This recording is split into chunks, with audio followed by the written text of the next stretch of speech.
Hablamos de la ley como organización de esta ciudad-estado, de esta polis. Sócrates, Platón y Aristóteles van a reivindicar la estructura de la polis. Si bien van a ser, a la luz de su teorización, van a ser bastante críticos en términos con esa democracia, sí van a reivindicar determinadas cuestiones. Hay algo que no ha sido nombrado, pero es esta frase de que solo soy feliz en la polis. O sea, pensar una vida fuera de la polis, para este griego era imposible. Ejemplo histórico de esto, a propósito de algo que les contaba Fernando, a Sócrates le ofrecen, digamos, en este esquema de que se produce la asamblea, que era culpable y que después tiene que definirse cuál es el que hace la pena, a Sócrates le ofrecen escaparse. ¿Por qué no se escapa Sócrates? Porque era una desvergüenza para él. Prefería la muerte Prefería la antes muerte que antes de vivir ser fuera de la desterrado. polis.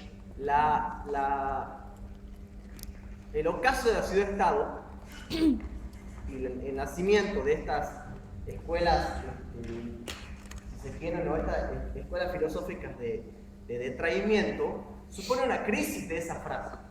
O sea, para el cínico, para el epicúreo, plantean una crisis de esta relación del individuo con la polis. ¿Sí? Es decir, el individuo y su actividad política ya no es la única forma de que yo satisfaga mi necesidad, es decir, de mi buena vida.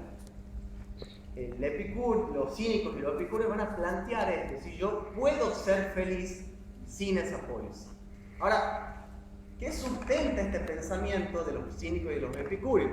Bueno, hay determinadas cuestiones que un poco las solayó Fernando, en esto de decir, pensemos en que de un número de habitantes, X cantidad de habitantes, algunos asistían, eran ciudadanos, es decir, había como un cúmulo de un montón de personas que no tenían nada más que hacer, que eran alfareros, artesanos, cultivaban la tierra, etc. El número de ciudadanos era aquel que se podía dedicar al ocio. Bueno, ahora, ¿qué pasaba? Que se dedicaban al ocio, que podían asistir a la asamblea y debatir en términos de política, digamos. Es decir, era solo esa minúscula porción de la población la que tenía acceso a esa vida feliz en la polis. El resto se la pasaba trabajando, es decir, trabajaba o hacía una actividad o iba a la guerra. Es decir, solo una minúscula porción de la población tenía acceso a eso.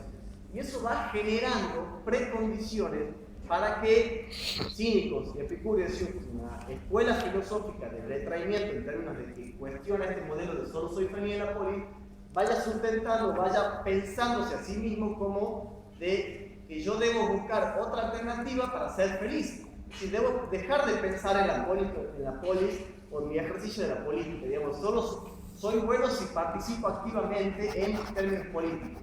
Bueno, cínicos, epicúreos, algunos van a postular que la búsqueda del placer, como el placer en sentido negativo, es decir, placer en términos de ausencia de dolor, ausencia de dolencias, eso es el placer. Digamos, yo debo buscar mi vida, debe estar orientada a la búsqueda del placer. Y ese placer yo no necesariamente lo consigo siendo partícipe de estas instituciones democráticas. ¿Sí? ¿Por qué? Porque es decir, no solo no puedo acceder a esas instituciones democráticas, sino que a la vez la tengo vedada. Digamos, yo no puedo acceder a una asamblea porque no soy ciudadano, no puedo participar en determinadas actividades. Por su parte, los cínicos postularán una postura ascética que se llama, es decir, de trabajo más laborioso, más culposo si se quiere. En definitiva, ¿por qué se da esta crisis? Es decir, pensemos un poco esto que le decía Fernando de experiencia política. La polis griega se sustenta en la amistad y en la frase de solo soy feliz en la polis. Es decir, solo soy feliz en la polis y necesito que los ciudadanos estén convencidos de esto y vayan y participen en las actividades políticas organizadas por esta ciudad-estado. Ahora, si un conjunto de ciudadanos que están afuera, que no han tenido acceso, se empiezan inclusive a preguntarse respecto de la entereza de lo que cimienta la democracia, que es la participación política, Imagínense lo que genera para el modelo. Es decir, es como que todos decidiéramos de repente dejar de participar, ser apolíticos. ¿Qué? Imaginemos eso, a ver, le tiro una estadística. En la elección de estudiantes de la Facultad de Derecho, ¿qué porcentaje han votado? A ver. Es decir, hay del 100% del padrón solo ha votado el 50%, menos del 50%. El 30% de ustedes ha participado, o sea, ustedes tenían la oportunidad de elegir gente que iba al Birla y elegía el rector de la Universidad Nacional de Tucumán. O sea, tenían la oportunidad de elegir a una persona que formaba parte de su cogobierno, ¿sí? Del cogobierno de la porción, minúscula por cierto, que tienen los estudiantes en el cogobierno de la universidad. No han ejercido su derecho. Así. No han ejercido su derecho. ¿Ustedes creen que ese esquema no se torna endeble? ¿Me entienden lo que les digo? Es decir, los cínicos y los epicúreos empiezan a cuestionar esto. Los cínicos y los epicúreos no tenían la oportunidad de ejercer el derecho, no lo tenían. Claro. Sí, pero se empiezan a cuestionar eso. Es decir, acá hay gente afuera de esta organización que no puede elegir. Entonces, ¿por qué le planteas que ellos sean felices en algo en el cual no pueden participar? ¿Sí? Prefiero exacerbar el placer, prefiero exacerbar una vida ascética de trabajo que preocuparme por los asuntos públicos, por la política y los asuntos ligados a ello. Es una cuestión hasta de cultura política que lo vemos nosotros. Sin embargo, es decir, es bastante extraño, digamos, por qué se va, digamos, la filosofía epicúrea y los cínicos, por qué se va generando. Es decir, no solo había problemas de índole demográfico, es decir, lo que era la asamblea no entraba más de 10.000 personas, me refiero al espacio físico. Imaginemos 10.000 personas y decir, che, yo no estoy de acuerdo.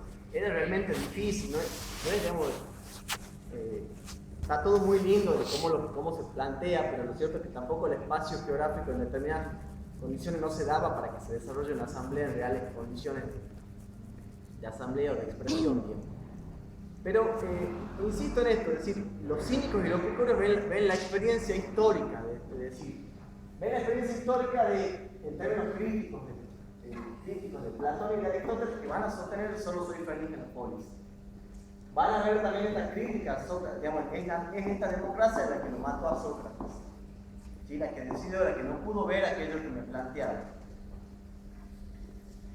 A mí me gustaría leer alguna partecita en la cual un poco resume algunos de los postulados de lo que es, digamos, pueden diferenciarlo ustedes cuando yo les deje qué es lo que sostiene los cínicos y qué es los epicúreos. A mí me interesaría que ustedes, cuando hablemos del caso de la ciudad-estado, planteen una crisis de los valores de la democracia ateniense, una crisis del valor amistad, una crisis de esa palabra, o sea, o caso de la ciudad-estado es igual a crisis de la frase solo soy feliz en la polis. ¿Sí? Bastante clarito de eso. Dice, afirmar que para una buena vida un hombre tiene que vivir fuera de la ciudad-estado o que en caso de estar en ella no debe ser de ella, equivale a establecer una escala de valores no solo distinta, sino esencialmente contraria a la que habían dado por supuesta Platón y Aristóteles. Es decir, los cínicos y los epicúreos van a decir yo no necesito más a esta polis, yo no necesito más a esta ciudad-estado para ser feliz. Hay una búsqueda del individualismo. Se lo planteo en este término y un poco a propósito de lo que decía Fernando de la experiencia política y en este intento constante que vamos a tener en este cursado de traer las cuestiones como a la realidad, ¿no? El año pasado se aprobó de que el voto voluntario, es decir, de que los 16 años podían votar, ¿sí? Acá en la democracia ateniense, con la partir de las leyes de Clístenes y de Solón, se amplía la ciudadanía. ¿Por qué aún cuando desde el Estado y esto en términos reflexivos, le pensé hacer reflexiones de índole como la que hizo Rocío, digamos, que hagamos este análisis para comprender por qué se generan crisis. aún existiendo ampliaciones, digamos, en términos de modificación de legislación para que mayores personas tuvieran acceso, porque lo cierto es que Pericles modifica y vuelve un órgano que era, digamos, de la democracia aristocrático, lo vuelve un órgano de gobierno que era aristocrático, lo vuelve más democrático. Y Solón y Clístenes hacen esta división que permite el ingreso de mayor personas. Y aún así se generan este tipo de problemas. O sea, aún así hay crisis de democracia. ¿Por qué hay crisis de democracia? Insisto, porque los individuos que la componen se empiezan a cuestionar cuán necesarios son, o digamos, se empiezan a cuestionar este presupuesto que lleva intrínseca la democracia. El presupuesto intrínseco de la democracia es que ustedes participen, que ustedes crean en ella y que ustedes sean partícipes de ella. ¿Sí? Eso es lo que genera, digamos, el epicúreo, el cínico, cree en eso. Yo no la necesito. Pareciera ser, soy apolítico. Bueno, ahora yo me preguntaría algunas cosas. Nos fascina poner me gusta en Facebook, un montón de cosas. Ahora, ¿cuántos me gusta hemos dedicado a poner en estos últimos tiempos? Se está discutiendo, digamos, el año que viene votamos presidente. ¿Cuántos me gusta le ponemos a la página de Scioli, de Massa? No sé, el candidato de Chiani, ¿cuánto me gusta le ponemos a, no sé, a un pollito que anda saltando, al nombre de un boliche? Es decir, nosotros claramente vivimos en una crisis que nos parecemos más a los epicúreos, a los cínicos, que a otra línea de pensamiento. Es decir, estamos en yo creo que, fundado quizás en los ejemplos históricos que marca Rocío, vivimos en esto. Digamos, hay una crisis de descreimiento de la política y los asuntos ligados. Ahora, el problema es cómo se van a desenvolver esos ejemplos históricos. El año pasado se arregla que vos podías votar de los 16 años, y el voto voluntario que le llamaban. De los 600.000 personas que podían votar, podían elegir votar, han votado 480.000. De 600.000 han votado 480.000, estadísticas de la elección legislativa del año pasado.